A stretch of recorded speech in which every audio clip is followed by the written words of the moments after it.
حیات الصحابہ ٹاپک حضرت ابوذر رضی اللہ تعالیٰ عنہ کا سختیاں برداشت کرنا۔ حضرت ابن عباس رضی اللہ عنہ فرماتے ہیں کہ جب حضرت ابوذر رضی اللہ تعالیٰ عنہ کو حضور صلی اللہ علیہ وسلم کے نبی ہونے کی خبر ہوئی تو انہوں نے اپنے بھائی سے کہا، تم اس گھاٹی مکہ کو جاؤ اور جو آدمی یہ کہتا ہے کہ وہ نبی ہے اس کے پاس آسمان سے خبر آتی ہے، اس کے حالات معلوم کرو، اس کی باتیں سنو، پھر مجھے آ کر بتاؤ۔ ان کے بھائی مکہ حضور صلی اللہ علیہ وسلم کی خدمت میں گئے، آپ کی باتیں سنی، پھر حضرت ابوذر کو واپس آ کر بتایا۔ میں نے انہیں دیکھا کہ وہ عمدہ اخلاق اختیار کرنے کا حکم دے رہے تھے۔ انہوں نے ایسا کلام سنایا جو شعر نہیں تھا۔ حضرت ابوذر رضی اللہ عنہ نے کہا، تمہاری باتوں سے میری تسلی نہیں ہوئی، جو میں معلوم کرنا چاہتا تھا وہ میں معلوم نہ کر سکا۔ پھر انہوں نے راستہ کا سامان لیا، پانی کا مشکیزہ بھی سوار پر رکھا اور چل پڑے، یہاں تک کہ مکہ پہنچ گئے۔ مسجد حرام میں آ کر حضور صلی اللہ علیہ وسلم کو تلاش کرنے لگے۔ یہ حضور صلی اللہ علیہ وسلم کو پہچانتے نہیں تھے۔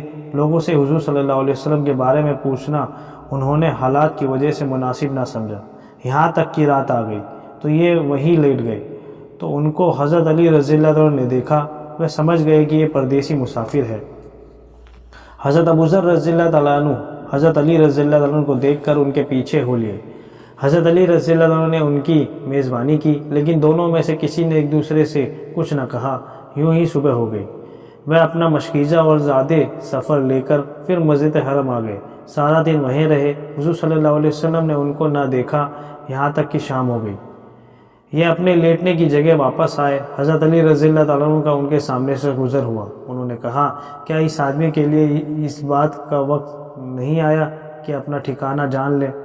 حضرت علی رضی اللہ عنہ نے ان کو اٹھایا اور ان کو اپنے ساتھ لے گئے، لیکن دونوں میں سے کسی نے ایک دوسرے سے کچھ نہ کہا، یہاں تک کہ تیسرا دن آ گیا۔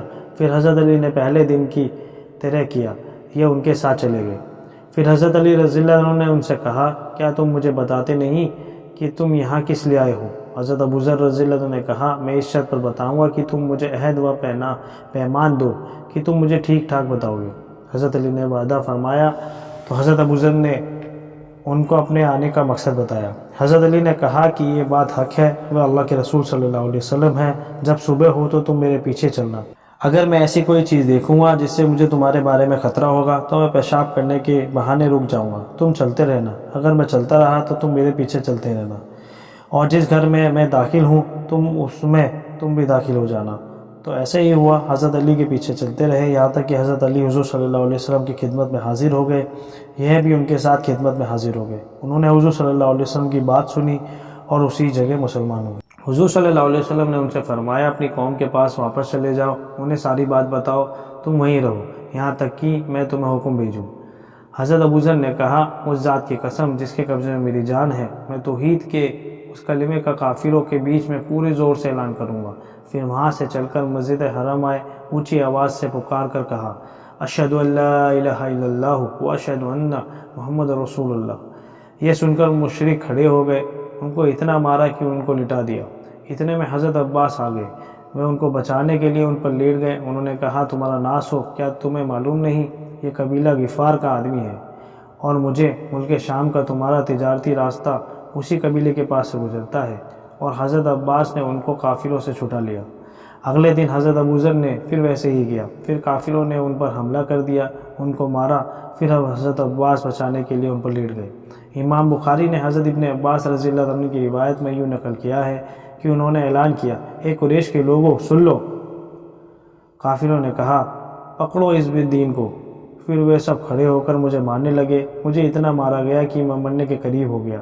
حضرت عباس میری مدد کے لیے آئے، میرے اوپر لیٹ گئے، کافروں کی طرف متوجہ کر کہا، تمہارا ناس ہو، تم غفار کے آدمی کو مارنے لگے ہو، حالانکہ تمہاری تجارت کا راستہ اور تمہاری گزرگاہ غفار کے پاس سے ہے۔ تب لوگ مجھے چھوڑ کر پیچھے ہٹ گئے۔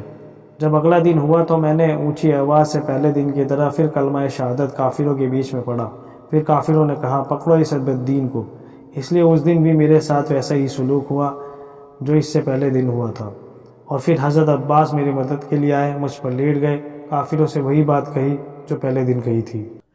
امام مسلم میں حضرت ابوذر رضی اللہ عنہ کے اسلام لانے کا قصہ اور طرح سے بیان کیا گیا ہے، جس میں یہ ہے کہ میرا بھائی گیا، میں مکہ پہنچا، پھر مجھ سے واپس آ کر کہا، میں مکہ آ گیا، وہاں میں نے ایک آدمی دیکھا جسے لوگ بددین کہتے تھے، ان کی شکل و صورت آپ سے بہت زیادہ ملتی جلتی۔ حضرت ابوذر فرماتے کہ میں مکہ گیا، وہاں میں نے ایک آدمی کو دیکھا جو ان کا نام لے رہا تھا۔ میں نے پوچھا وہ بددین آدمی کون ہے؟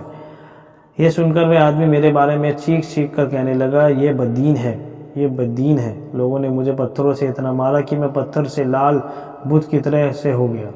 جاہلیت کے زمانے میں کافر جانور ذبح کر کے بتوں پر خون ڈالا کرتے تھے، میں اس بت کی طرح لولہان ہو گیا۔